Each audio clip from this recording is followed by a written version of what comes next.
সম্মানিত সুধী, যে টপিকটিকে সামনে রেখে আমি কিছু কথা আপনাদের সামনে উপস্থাপন করব, সেই টপিকটি হচ্ছে আমরা কি করে আল্লাহ তাআলার প্রিয় ভাজন হতে পারি, আমরা কিভাবে আল্লাহ তাআলার নৈকট্য হাসিল করতে পারি, ইবাদতের মধ্য দিয়ে কিভাবে আমরা আল্লাহর আরো প্রিয় হয়ে উঠতে পারি।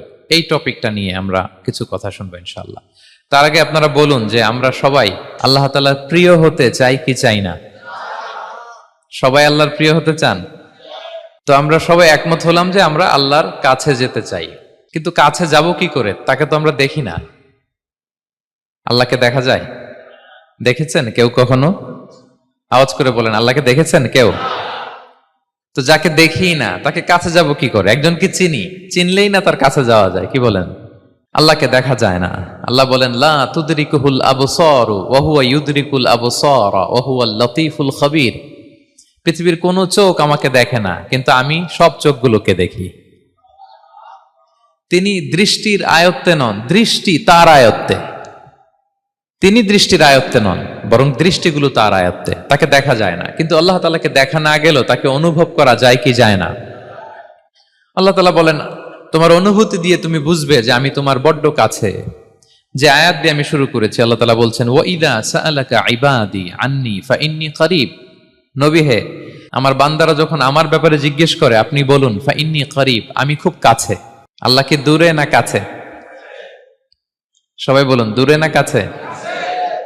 আল্লাহ বললেন, আমার বান্দারা যখন জিজ্ঞেস করে আমার ব্যাপারে আপনি বলুন আমি ফাইন্নী করিব, আমি কাছে। উজিবু দাওয়াতাদ দাঈ ইযা দাআন। কেউ যখন আমার কাছে দোয়া করে চায়, আমি তার ডাকে সাড়া দেই। তাহলে এই আয়াত থেকে বুঝলাম আল্লাহ তাআলা কাছে। এখানে তো আল্লাহ কেবল কাছে বলেছেন, আরেকটা আয়াতে আল্লাহ বলেছেন আমি সবচাইতে কাছে, আমার চাইতে কাছে তোমার কেউ হতে পারে না। ওয়া নাহনু আকরাবু ইলাইহি মিন হাবিলিল ওয়ারিদ। আমাদের এখানে গ্রীবাস্থ একটা ধমনী আছে, এই ধমনীটা কেটে দিলে মানুষ মরে যায়। আল্লাহ বলে, তোমার এই ধমনীর সাহারক তোমার যত কাছে, আমি আল্লাহ তোমার তার চাইতেও বেশি কাছে। হাবলুল ওয়ারিদের তাফসিরে বেশিরভাগ এসেছে এখানকার সাহারক। কেউ কেউ বলেছেন হাবলুল ওয়ারিদ মানে আমাদের স্পাইনাল কর্ড, মানে আমাদের শির দ্বারা। এটার চেয়ে কাছে আর আমাদের কিছু হতে পারে না। আল্লাহ বলে, তোমার শির দ্বারা তোমার যত কাছে, আমি আল্লাহ তোমার তার চাইতেও বেশি কাছে।